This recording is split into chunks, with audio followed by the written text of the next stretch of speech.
Hello everyone and welcome back to another video. In today's video we are talking about Battle of BC7, which was one of the best super majors that we've had in Smash Ultimate for a very long time. It's probably been my favorite event of the year. You had a ton of top talent from Japan and other places coming down, but mainly Japan. Pretty much a majority of their high echelon players showed up, and NA for the first time maybe ever, honestly, managed to defend. Now, we didn't win the tournament, but, small steps for your top 16 finishers. You're going to have shinymark, Quandale, Light, and Toraguri in 13th. Mia, Hurt, Shutone, and Reru in 9th. In 7th place, you're going to have Monty and Pocket. 5th place is Akola and Zomba. 4th place is Ouch. 3rd place is Syrup. 2nd place is Spargo. And winning the entire thing was Gluttony.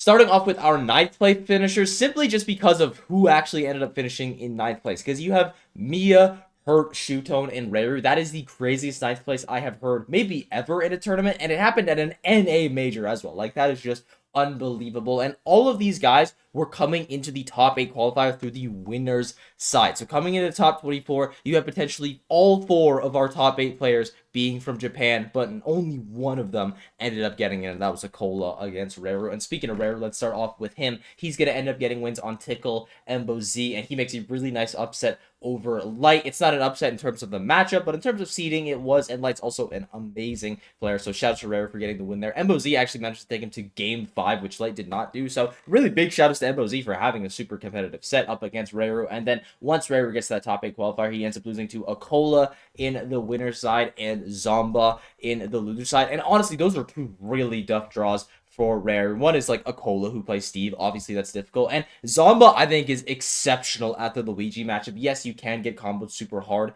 as Rob, but you also destroy Luigi on hit, especially if you play around Cyclone well. And Zomba was playing to his outs really well in that matchup. Looks super good. So for Rare, he runs into 2 tough matchups. Gets a nice win on Light. 9th place isn't the end of the world. It's his seed, but still, he probably wanted to go further. Next up is going to be Shutone. He's got a 3-0 win over Nestboy12 and Beastly, and then a Game 5 win over Toraguri. And look at him in just a bit. He played really well at this event. He's got a 3-0 loss to Spargo, who's had his number for quite some while. I think he's won like 5 or 6 sets in a row over him at this point, and then he loses in a Game 4 to Pocket as well. And interestingly enough, he only goes Olimar in that matchup, no Aegis, and I actually don't really know about Steve Olimar. I figured it would be really, really bad for Olimar, but Shutone ends up trying it out. Not to a winning effort, so maybe my theory is still right, but 9th place for him, not the end of the world. He underperforms his seed, but it's still a solid placement at a super major event. Pretty much anyone would be happy with it, but I know that the next 2 players we're talking about, Mia and Hurt, are definitely not happy with missing this top 8. Mia's going to get 3-0 wins over Major, Big D, and Snow to get him to that top 8 qualifier. Rex, the Bayonetta player, manages to take a game over him, though. Shout outs to Rex. Then he ends up losing in a Game 5 to Gluttony. Whenever Mia and Gluto play in the winner's side, Gluto just always has his number. We'll talk about Gluto in a bit. Trust me, he played well. And then in the loser's side, he ends up losing Game 4 to Ouch. Now, I will say, I do think that Mia's character choice definitely lost him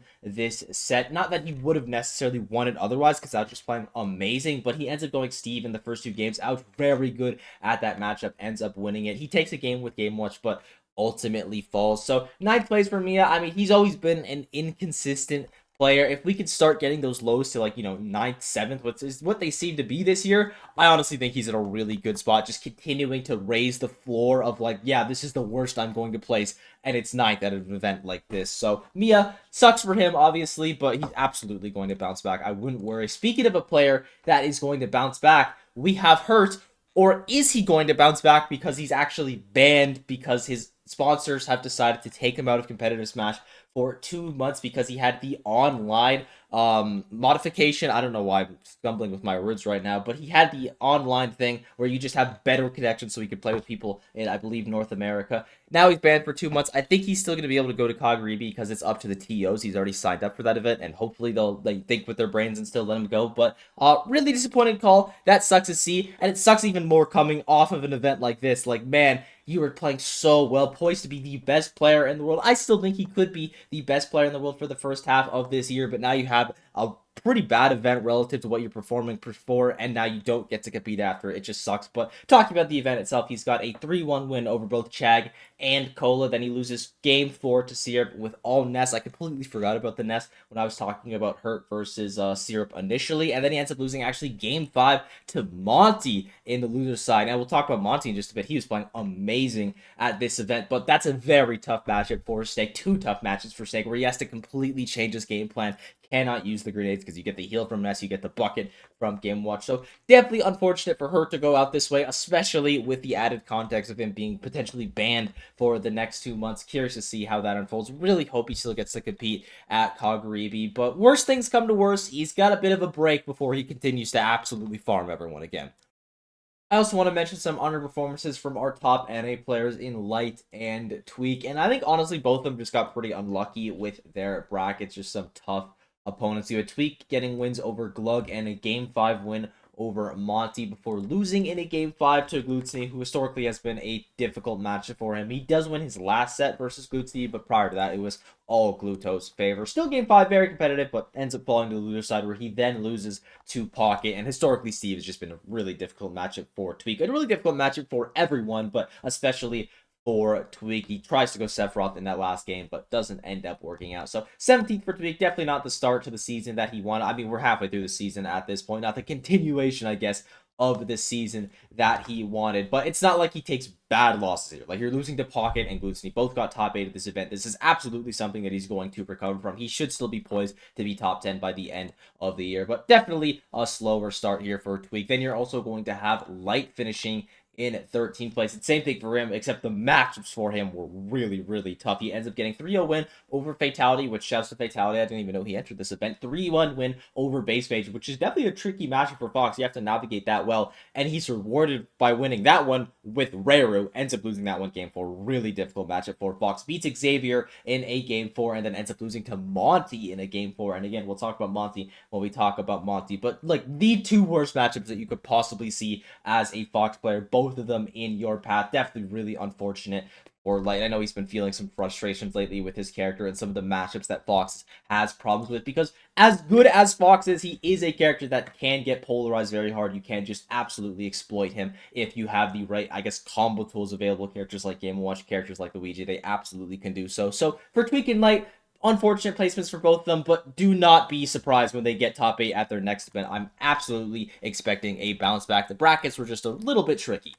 Next 2 players I want to talk about are Xavier and Quandale, because they just had some pretty solid losers runs. And also, when do you ever get to talk about a Wii Fit player? You had Xavier losing Game 5 to MK Big Boss, but then they beat Artemis 3-0, Glug Game 5, Jojo to Hobo 3-1, and Big D 3-1 before falling to Light. And I feel like Light's honestly a horrible draw to get as a Wii Fit player. The whole gimmick of that character is that you get to set up on the other side of the stage, throw your projectiles, and when you get deep breathing, you're an absolute beast. You just don't even have time to set up for deep breathing because Fox is so overwhelming. But 17th place from Xavier, I mean, this is the best Wii Fit placement I've seen in a very long time. And honestly, I don't know if it's ever going to be. Maybe we'll have something crazy happen with Injelly at Kagaribi, but who knows? And then Quandale is going to be your other one. He ends up losing fairly early to Apollo Kage, and then he takes out Zukaluza. I think that's how you say that. Fire Tag, regardless of how it's pronounced. Liam, Embo Z, Opsign, and Snow. That win over Snow is especially impressive. Like, yeah, it's not a great matchup for Mario, but he's one of the best players in the world. He's got a ton of experience in it as well, so to take that out, very nice for him. And then he ends up losing to Pocket in the Ditto for 13th place, but very solid run from Quandale. He's had a little bit of a resurgence in 2025. Like, he was really quiet in 2024, but he's got a 17th at LNBM. Doesn't do amazing at Cavalier Clash, but now he's got a 13th at this event. It might be a bit of a resurgence for this guy this year. We're just going to have to wait and see, but regardless, a really solid start. And I've got 4 more people that I'm going to mention really quick before we move on to that topic. The first one is shinymark. I just want to shout him out because I talked about all the 13th place finishers aside from him, but he ends up getting upset Game 5 by Ryuo and then beats Black Twins, Mudace, and MK Leo before losing to Zombo. So it gets a couple really nice wins there, especially in Leo and Mudace at this event for 13th place. Probably not the placement that shinymark wanted, especially considering that he lost to Zomba at Genesis as well. I'm sure he wanted that run back. It was a Game 5 there, Game 3 here, so Zomba seems to have figured something out since that last time. But I'm very excited to see them play in their next encounter because you know that shinymark is going to do a lot of prep. You're also going to have the guy who beat shinymark, Ryuo, finishing in 17th place, he's going to end up getting that really nice win over him, as well as a win over Marvelous Marco previously, and then loses to Sparko. Game 4, tough draw, and then ouch, Game 5, and especially at this event, is that a tough draw, but still manages to take him all of the way going to Game 5 here. And that win over Ryu was so impressive to me, just because it's such a difficult matchup considering there's no Pikachu players in Japan, especially at the level of shinymark. That's like all theory stuff that Ryu has to kind of just apply in real time, and he managed to do so. I believe it was a reverse 3-0 from him. It was a little, yeah, it was. So he literally figures it out in real time. Just super impressive from him there. You're going to have Toraguri finishing in 13th place and with a Game 5 win over Zomba. I believe that's twice now that he's beaten Zomba. First encounter in Japan. Now on Zomba's own turf, he still takes him out. Loses in a Game 5 to Shutone, beats Ken in a Game 5, and then loses a Game 5 to Ouch. So very stressful tournament for Toraguri, but to get 13th place, again, with Banjo-Kazooie, it's not as impressive nowadays because, you know, we're used to it at this point, but he's still doing this with one of the worst characters in the game, like a bottom 20 character. Banjo is not good. Do not let TG convince you. He is just absolutely insane at this game. And then the final guy that I gotta mention is Rocky. He's going to get himself a Game 5 win over Pocket. Not in the Ditto, he just elects to go Kazuya there, straight up wins it. And I didn't think that he was going to. That's why I want to shout him out. I think that's a really impressive win to overcome. He also goes Game 5 with Akola as well. So he takes out some of the best Steves in this event, almost takes out the best Steve at this event, and then loses in a Game 4 to Monty, who we're literally just going to get into in just a second here. But nice placement from Rocky. I honestly think he could have gone all the way, gotten top 8 at this event. He was playing extremely well. All of these players were playing extremely well. It was just a really top-heavy event where everyone was performing, and that's why this next top 8 we're going to be talking about was so juicy. Getting into this top 8, you've got Pocket and Monty as our 7th place finishers, both of them with really impressive losers runs. Starting off with Pocket, they're going to get a Game 4 win over Opsign before falling Game 5 to Rocky, and then they 3-0 Lemon, Quick, Tweak, and Quandale, as well as beating Shutone in a Game 4. So that's a pretty insane list of names to beat. You got one talent from Europe, one super talent from America, one super talent from Japan to finally get top 8 at a major event before losing to Zomba, and that's honestly a pretty tough draw. I think Zomba's not only really good at the Steve matchup, but Rob is also really good in that match. You've definitely got tools to abuse the character, but for Pocket, this has got to feel amazing. It's been so long since we've actually seen this player get top 8 at a major event, and they've been very close, like 9th place at Supernova. I think they got 9th place at a Cavalier Clash as well, so they've been very close numerous times, but to finally get back into those top 8s has got to feel amazing. And I think this is going to be probably the norm for Pocket at this point, getting back into the swing of things, being one of the top talents in America. It's going to be difficult to reclaim that title of Best Steve just because Syrup is like that guy right now, but if anyone could do it, it would be Pocket. Best Steve in NA, I should say. But yeah, great run from Pocket. Absolutely amazing to finally get themselves into a top 8. And speaking of getting into top 8, you have Monty with his first ever major top 8, and what a run to get it with. I mean, Monty played unbelievable. He ends up getting a Game 5 win over Elijah and loses Game 5 to Tweak, very close to winning that one, then beats Benji Game 3, or Game 4 rather, Riddles Game 4, Rocky Game 4, Light Game 4, and Hurt in a Game 5 before falling to Ouch Game 4 once in the top 8. But just an incredible run from Monty. And yes, all of the matchups that he was favored were for Game & Watch. Like, against Riddles, Game & Watch is really good against FGC characters. Game & Watch is really good against Fox. Game & Watch is really good against Snake. But you still have to take out the top talents of these reps in the entire world. And for Monty to be able to do that is no small statement. You cannot undermine this guy's achievements here. The highest place in Game & Watch at the event when Mia was in attendance is pretty insane. So, massive props to Monty. He played so incredibly well at this event. And I hope to see more of it. In 5th place, you're going to have Zomba and Akola, which is pretty insane. You got Zomba losing fairly early on to TG in a Game 5 upset. Then he himself beats JDV in a Game 5. Could have ended right there, but no, it doesn't. He keeps the run going. 3 over Beasley, 3-1 over Cola, 3 over shinymark. I have to state how impressive that is. I think that matchup's really difficult for Rob, so to beat him in a 3-0 fashion is just super, super impressive. 3-1 over Rare to get into top 8. 3-1 over Pocket once in top 8, and then loses himself 3-1 to Syrup. But really nice run from Zombie. He's had a great start to the season. 9th place at LMBM isn't like the strongest by any means, but it's still pretty good. Then he's got a 3rd place at Genesis, which is like incredible. Now he's got a really solid run here. Yeah, he gets upset by TG. He is going to have to work on the Banjo matchup, but because he gets upset, he manages to pick up a handful of top 20, top 30 wins. So solid run from Zomba. He's one of your top talents coming into NA for this year. Like going into Kagaribi, he's one of the guys that I would be looking at to actually have a chance of top 8ing that event. Speaking of people who are almost assuredly going to top 8 at Kagaribi, Akola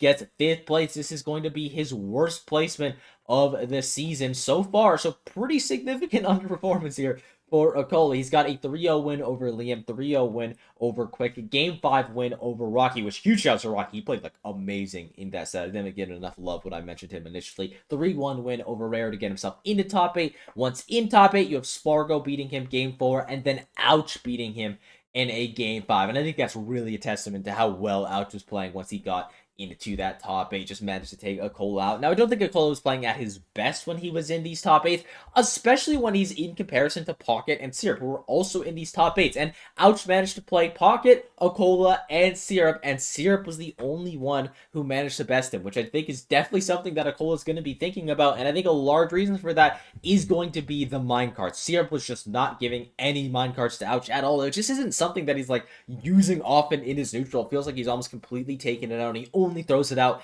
in terms of a whiff punish when he feels like it's going to hit. He doesn't use it as a tool in neutral. Because Akola was doing that Pocket a little bit too, you had Ouch being on the money with those punches. He was also hitting some insane wolf flashes in that set. We'll talk about Ouch in just a second here. I'm getting ahead of myself. But Akola, 5th place for him. Yeah, it's a little bit of an underperformance, but also, you know, it's 5th place at a super major event. It's really not that big of a deal. And going into the next event, he's obviously going to be one of the top seeds to win the whole thing. In 4th place, you're going to have Ouch, and he is the person that made this event for me just like full biases here. He's got a Game 4 win over Burst and loses Game 5 to MKLeo. Flashes a Battle of BC5 is like the exact same tragic set, but then flashes a Battle of BC4 because after losing in the loser side, or the winner side rather, he goes nuclear in this loser side, beating Apple Reviewer, MK Big Boss, Game 5 over Ryuo and Toriguri, 3-1 over Mia to get himself into the top 8. Once in the top 8, he's 3-1 over Monty, Game 5 win over Akola, and then loses Game 4 to Syrup. But to take out pretty much the top 2 challenge in Japan for these past couple seasons is absolutely insane. Like, obviously, Hurt's probably the #1 right now, but it doesn't take away from the impact of Ouch's wins here. And he was just playing so well. Like, his back air's on point. Whenever he needed to be aggressive, he was fully tilting, not scared at all, believing in himself. And whenever he needed to take a step back, he was shooting the gun. He was very patient. His spacing was always perfect. The wolf flashes that this guy was hitting were unlike anything I've ever seen. He was going for them so often, and he'd hit them pretty much every single time. It was such a treat to watch Ouch at this event. I hope that we get to see more of this guy playing like this, because whenever he's playing at his peak, it's just Wolf the character. Whenever they're playing their peak is so much fun, but especially Ouch when he's going full aggression, full balls to the walls. Played amazing at this event, and I just want to see more. In 3rd place, you're going to have Syrup, and by the end of 2025, I believe that Syrup is going to be the best Steve player in the world. He's got 3-1 win over MK Big Boss, 3-1 win over MK Leo, 3-1 win over Hurt, not Steve, by the way, Ness against Snake. Not a great matchup for Snake, but still manages to take out the potential best player in the world right now with his secondary, arguably mid-tier. I'd say high-tier, though. I mean, come on, he's hitting way too hard to be a mid-tier, but whatever. Beats Hurt Game 4, then he ends up losing in a Game 4 to GLUTONNY. Beats Zomba in a Game 4, and Zomba just beat Pocket, so clearly good at the Steve matchup. Not good enough. Beats Ouch in a Game 5, who just beat Akola. Pretty good at the Steve matchup, but clearly not good enough. And then he loses in a Game 4 to Spargo. Tries both Ness and Steve in that set. Actually, Steve is the only one that manages to take a game. But Syrup, I think, is going to be the best Ness player in the world, because I think he hits the hardest out of any of the Ness players, or out of any of the Ness players, out of any of the Steve players. He will be the best Ness player too. Let's not get that wrong. But he hits the hardest out of any of the Steve players because he's actually going always for the hard-hitting combos. He's actually actively trying to kill you with the stuff that is super insane. Like, there's a couple other Steves in Japan that I think have better damage output, but they don't have the neutral that also comes with Syrup. His neutral, his decision-making, his spacing, all of that stuff is just so money. He's a player that doesn't think like a Steve player, that fully abuses the tools of this character, and I think that's what you need to be the pilot of Steve in 2025, because people that are born to play Steve and just think like a Steve, it doesn't work because people know what you're doing when you want to spam up tilts, when you want to go for these lazy minecarts, these lazy anvils. But Syrup is a player, he knows how to play neutral properly. He knows how to actually think about Smash Ultimate outside of the lens at Steve at the top level. And I think because of that, it gives him a different perspective into the game that makes him really, really good. Now, I will say, I think Akola picking up Aegis is doing the exact same thing for him. And I think that's why it's so important that Akola picks up Aegis and finds success with that character, is not only to diversify who he's playing as, but also to diversify how he's thinking. So maybe it's just going to be a race between Akola's Aegis and Syrup's Nest, which one of them can make them think about Smash Ultimate better so they're not playing just like a Steve player. They can out-navigate their opponent. Honestly, a really funny discussion to think about, but I do think it's one that Syrup is going to win. He's been slowly inching up on Akola, honestly, for a while at this point. I think after he won Cavalier Clash, it put the spotlight on him. Everyone's paying attention, and after Battle of BC, you definitely are paying attention. Like, how could you not be? In second place, you're going to have Spargo. And honestly, if it wasn't for the demon that possessed Gluttony, I do think that Spargo could have won this event because he was playing exceptionally well. He gets a 3-0 win over Apollo Kage, 3-1 win over Ryuo, 3-0 win over Shuton to get himself in the top 8. Once in the top 8, he's got a Game 4 win over Akola, loses Game 5 to Gluttony, gets a Game 4 win over Syrup, beats Gluttony Game 5 in the reset, but then gets 3-0'd by Gluttony in the second bracket, I guess the actual reset. But Spargo played excellently at this event, and this is the exact thing that you wanted to see from this guy. Like, he already had his bounce back at Cavalier Clash. He got 3rd place at that event, but after that 17th place at Genesis, you needed performances from Spargo. If he wanted to keep that #1 title of best player in the world, which is already hard enough to do with her performing the way that he has been, he just could not afford any more flubs, and he certainly did not flub at this event, only taking losses to Gluttony, getting really nice wins, especially that one over Akola. This is a solid event from Spargo. I honestly don't have a ton to say just because at the end of the day, I think he was playing exceptionally well, but Gluttony was just that guy. And our big winner of Battle of BC 7 is going to be Gluttony, and I genuinely cannot put it in words how well this guy was playing. Please do yourself the favor and go back and watch some of these Gluttony sets because he was clearly the best player at the event. Just looking at the way he was playing, the decisions he was making, the spacing, the tempo, just everything. It was unbelievable from him. This is the best I have ever seen him play. Maybe anyone play. He's got a Game 5 win over Riddles, Game 5 win over Tweak, and a Game 5 win over Mia to get into top 8. That's just to get into top 8. He's already had 3 heart attacks. Then he's got a Game 4 win over Syrup in Steve Wario, which is Wario's hardest matchup. Managed to overcome it. Game 5 win over Spargo. Gets reset by Spargo in a Game 5, but then 3-0s him in that reset and wins this event as the 12th seed. It's not unbelievable for Gluttony to win a major event because he's Gluttony. He's that guy. He's done it before. But in the current state of Smash Ultimate, for Wario to win something against the characters that he won it against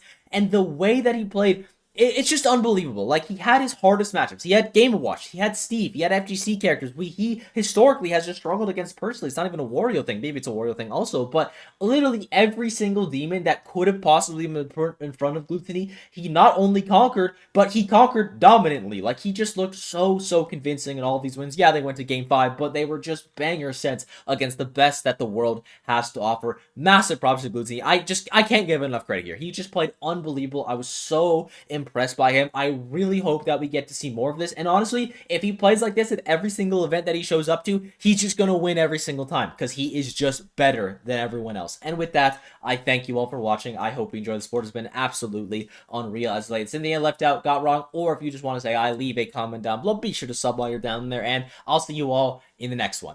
Bye-bye.